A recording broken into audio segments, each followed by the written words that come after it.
कहानी का नाम यात्रा का मर्म। नीरा एक छोटे से शहर की रहने वाली थी, जहां जीवन की रफ्तार धीमी थी। उसका सपना था कि वह एक दिन एक बड़ी यात्रा पर जाए, लेकिन आर्थिक हालात और पारिवारिक जिम्मेदारियां उसे हमेशा रोक देती थीं। वह एक सरकारी स्कूल में शिक्षक थी, जहां वह बच्चों को पढ़ाती थी। उसकी जिंदगी सरल थी, लेकिन मन में एक ख्वाब पलता था, दुनिया देखने का।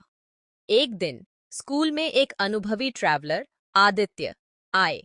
उन्होंने बच्चों को अपनी यात्रा की कहानियां सुनाई।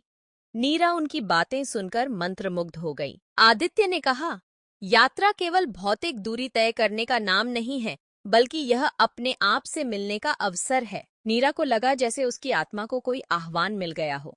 उस रात नीरा ने अपने सपनों को ताजा किया। उसने तय किया कि वह अपनी यात्रा को संभव बनाएगी। उसने बचत करने की योजना बनाई, साथ ही अपने काम के बाद सप्ताहांत में छोटे छोटे यात्रा कार्यक्रम भी बनाने लगी। उसे विश्वास था कि एक दिन उसका सपना सच होगा। महीने बीत गए और नीरा ने थोड़ा थोड़ा पैसा बचाया। उसने दोस्तों से भी यात्रा के बारे में बात की, लेकिन अधिकांश ने उसे समझाया कि यह एक बेतुकी बात है, तुम्हारे पास समय नहीं है, उन्होंने कहा। लेकिन नीरा ने हार नहीं मानी। वह जानती थी कि अगर उसने प्रयास नहीं किया तो वह हमेशा के लिए अपने सपने को खो देगी। अचानक एक दिन नीरा को एक यात्रा योजना का विज्ञापन मिला। एक संगठन ने एक साहसिक यात्रा का आयोजन किया था, जिसमें विभिन्न स्थानों की यात्रा की जानी थी। नीरा ने तुरंत आवेदन किया। वह जानती थी कि यह उसकी जिंदगी का एक बड़ा मोड़ हो सकता है। जब उसे यात्रा के लिए चुना गया तो वह खुशी से झूम उठी। उसने अपने घर वालों को बताया, लेकिन उन्हें उसकी चिंता थी। यहाँ तुम्हारी जिम्मेदारियां हैं, तेज उनकी माँ ने कहा। लेकिन नीरा ने कहा, यह मेरी जिंदगी है और मुझे इसे जीने का मौका चाहिए। यात्रा के दिन नीरा ने अपने बैग में केवल जरूरी चीजें रखीं और उत्साह से भर गईं। वह अपने साथी यात्रियों से मिली, जो विभिन्न पृष्ठभूमियों से थे। सबकी आंखों में जीवन का उत्साह था। यात्रा का पहला पड़ाव एक पहाड़ी क्षेत्र था, जहां नीरा ने पहली बार अपने जीवन की कड़ी मेहनत से अर्जित खुशी का अनुभव किया। पहाड़ी पर चढ़ते समय नीरा को सांस लेने में दिक्कत हो रही थी, लेकिन उसने हार नहीं मानी। उसके साथियों ने उसे प्रेरित किया। जब वे शीर्ष पर पहुंचे तो नीरा ने जो दृश्य देखा वह अविस्मरणीय था। उसने महसूस किया कि उसे अपने डर का सामना करना होगा, तभी वह अपने सपनों को पूरा कर सकेगी। यात्रा के अगले चरण में वे एक छोटे से गांव गए, जहां लोगों ने अपनी संस्कृति को बड़े उत्साह से साझा किया। नीरा ने गांव की महिलाओं से उनके काम के बारे में सीखा और उनके जीवन की कहानियां सुनी। वह समझ गई कि हर यात्रा का एक गहरा अर्थ होता है। यह केवल स्थलों की खोज नहीं, बल्कि लोगों और उनके अनुभवों को समझने का भी माध्यम है। जैसे जैसे यात्रा आगे बढ़ी, नीरा ने अपनी सीमाओं को तोड़ना शुरू किया। वह विभिन्न खेलों में भाग लेने लगी, जैसे ट्रैकिंग, रॉक क्लाइंबिंग और कैनोइंग। उसने अपने डर पर विजय प्राप्त की और नए अनुभवों को अपनाया।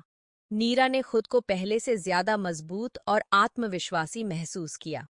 यात्रा के दौरान उसे एक गहरे अनुभव का सामना करना पड़ा। एक रात एक साथी यात्री ने अपनी कहानी सुनाई। उसने बताया कि कैसे उसने अपने परिवार को खो दिया और अकेलेपन से जूझ रहा है।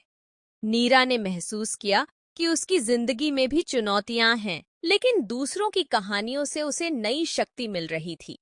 उसने उस साथी का हाथ थाम लिया और कहा, हम सभी अपनी अपनी यात्रा पर हैं और हमें एक दूसरे का सहारा बनना चाहिए। यात्रा के अंत में नीरा ने अपने सपनों के बारे में एक नई परिभाषा पाई। उसने सीखा कि असली यात्रा केवल भौतिक स्थानों की नहीं, बल्कि आत्मिक अनुभवों की होती है।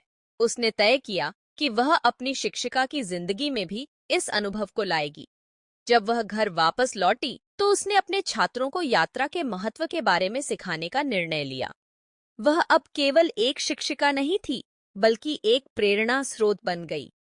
उसने बच्चों को समझाया कि जीवन की यात्रा कैसे चुनौतियों और अनुभवों से भरी होती है। वह उन्हें यात्रा पर ले जाने की योजना बनाने लगी, ताकि वे भी उन अनुभवों का हिस्सा बन सकें जो उसने खुद जिए थे। नीरा ने अपने छोटे शहर में एक यात्रा क्लब बनाया, जहां बच्चे और युवा मिलकर विभिन्न स्थानों की यात्रा कर सकें। उसने यह सुनिश्चित किया कि यात्रा के दौरान वे न केवल स्थलों को देखें, बल्कि वहां के लोगों और उनकी कहानियों से भी सीखें। इस तरह नीरा ने न केवल अपनी जिंदगी को बदला, बल्कि अपने समुदाय को भी एक नई दिशा दी। उसकी यात्रा ने उसे न केवल साहस और आत्मविश्वास दिया, बल्कि उसे यह भी सिखाया कि जब हम दूसरों के साथ मिलकर चलते हैं, तो जीवन का अर्थ और गहरा हो जाता है। उसकी कहानी ने सबको यह सिखाया कि यात्रा एक ऐसी प्रक्रिया है जो हमें न केवल दुनिया से, बल्कि खुद से भी मिलवाती है। धन्यवाद।